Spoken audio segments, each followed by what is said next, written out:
A powerful 7.7 magnitude earthquake struck Myanmar on March 28, 2025, at around 12:50 p.m. local time. The epicenter was located approximately 10 miles from Mandalay, Myanmar's second-largest city. The quake caused widespread devastation, with buildings collapsing and infrastructure severely damaged. The tremors were felt as far away as Bangkok, Thailand, where a 33-story building under construction collapsed, resulting in multiple casualties. In Myanmar, significant damage was reported in Mandalay, Sagaing, and Naypyidaw. The Ma So Yain Monastery and the former royal palace in Mandalay were among the notable structures affected. A dam burst in Mandalay, flooding lowland areas, and a 90-year-old bridge in Sagaing collapsed. Aftershocks followed the initial quake, including a 6.7 magnitude tremor just 12 minutes later, and several smaller quakes throughout the day. The total damage is extensive, with early estimates suggesting costs could run into billions of dollars.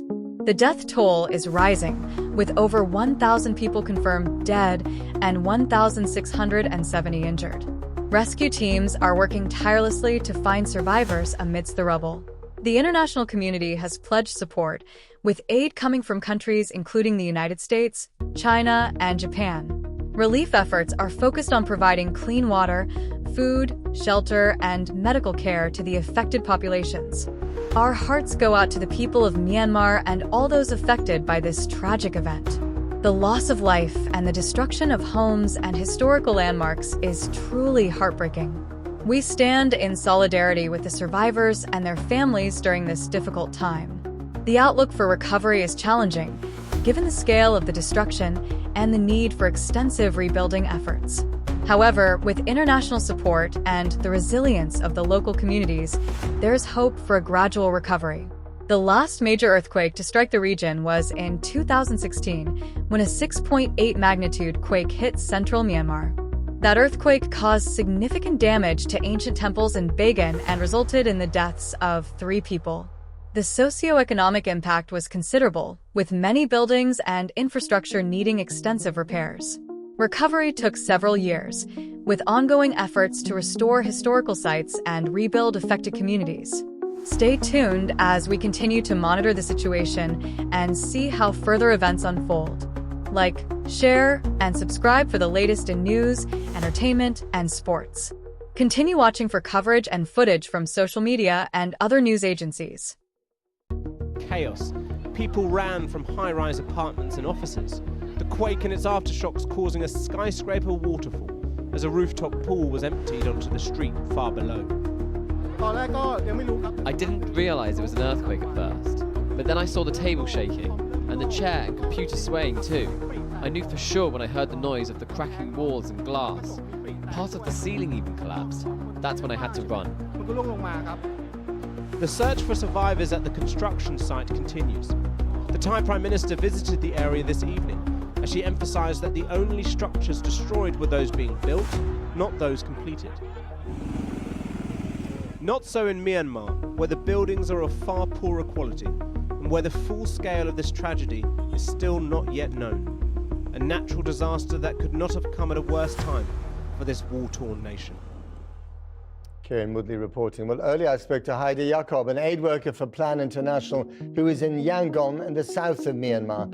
I started by asking him about the situation. Situation in Myanmar, especially in Mandalay, due to this earthquake, is not good at all. It is getting from bad to worse. There are lots of people who are in dire need. Their buildings have come down. There are people who are in trauma. They're leaving their houses, going else to other places. So everything is happening at the same time on top of whatever was happening in Myanmar. So this is add-on on already protracted crisis which were taking place in this country. And give us some idea of the city of Mandalay. Were there lots of high-rise buildings that might have collapsed? What was the infrastructure like? Mandalay is a mixture of both old and new buildings, but old buildings are more, new buildings are less. They are not very high, tall buildings as you get to see in Yangon or in Bangkok. The damage is more to the older buildings, which were about like 20, 30, 40 years old buildings. But Mandalay has a lot of older buildings because it was an older capital of Myanmar. So there are historical buildings which also got impacted because of this. And are we getting any ideas of the numbers of casualties? The numbers reported by the government are 144 at this point in time. The death and injured are in 700s and some. So, but these are very conservative numbers. These are the ones which I think the bodies have been identified and they know that these deaths have taken place. But all the people who are maybe under the rubble at this point in time, their number cannot be asserted. Hopefully tomorrow we'll have a better information about it. We don't feel that the numbers will stay at this. They are likely to grow because what we get to hear from my colleagues who are in Mandalay, that there are lots of people who got killed because they were in prayer at that time and the mosque roof fell on top of them. So I don't know that is included in this or they are not. So there's a lot of ifs and buts in this time. The communication between Myanmar and Mandalay is not working well. In fact, it's not working at all. We tried to get in touch with our contact persons in Naypyidaw. We could not get in touch with them. We'll try to make contact with them tomorrow as well. But the situation, I think, will more unfold over the night and tomorrow in the morning. Right. The regime in Myanmar is notoriously quite secretive. Do you get the impression they are coping with this crisis? Because they've also issued, rather unusually, a call for international help, haven't they? This particular time, they've been more proactive. The last time when it happened, they asked, okay, if you want to help, give it to us and we will go and help. This time, we don't know what would be the modalities.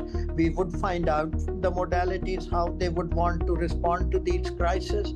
But I'm hopeful that because the magnitude of problem and the geography is much larger than the last time, so they will be more open. Haider Yaqub, thank you very much indeed. Thank you very much. Thank you for this opportunity. Bye-bye.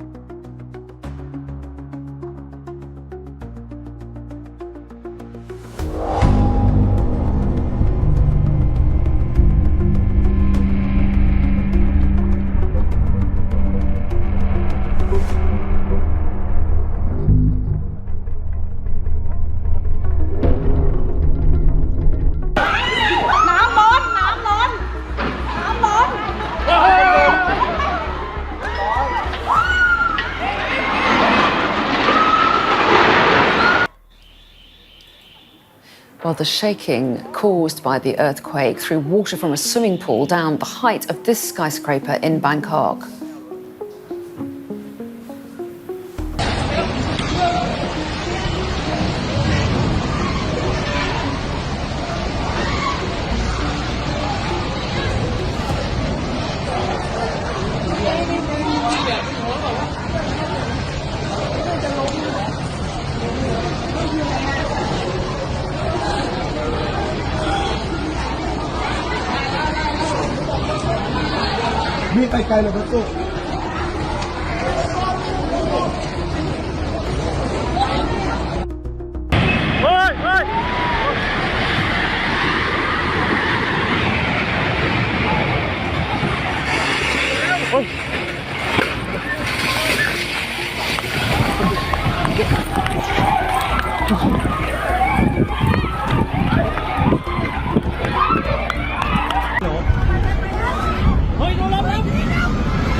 เวียนหัวเลย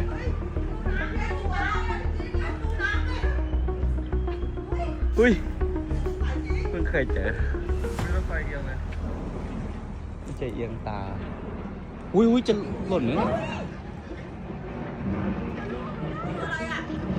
เคนครับ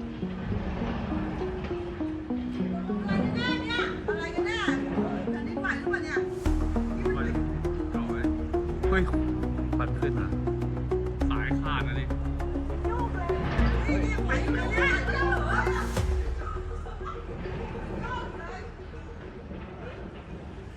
เนี่ยดูน้ำเราเนี่ยอะไรครับตึกไหนหรอตึกไหนอ่ะไหนเฮ้ยเนี่ยมีคนนี่ตอนนี้เป็นหัวเลยอ่ะนี่อย่าไปอยู่ใต้หลังคาอย่าไปอยู่มาบอกไปเฮียไอสัตว์เอ้ย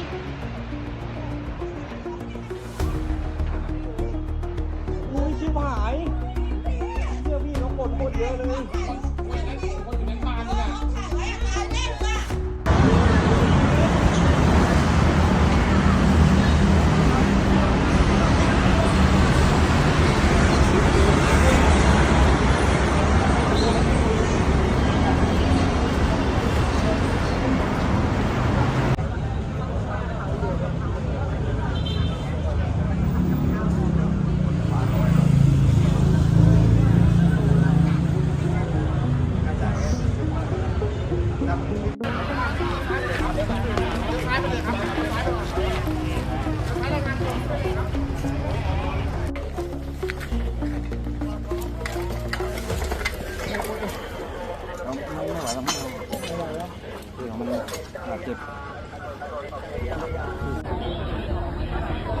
หน้างานในปัจจุบันครับตึกลมมีทุกภาพนะครับ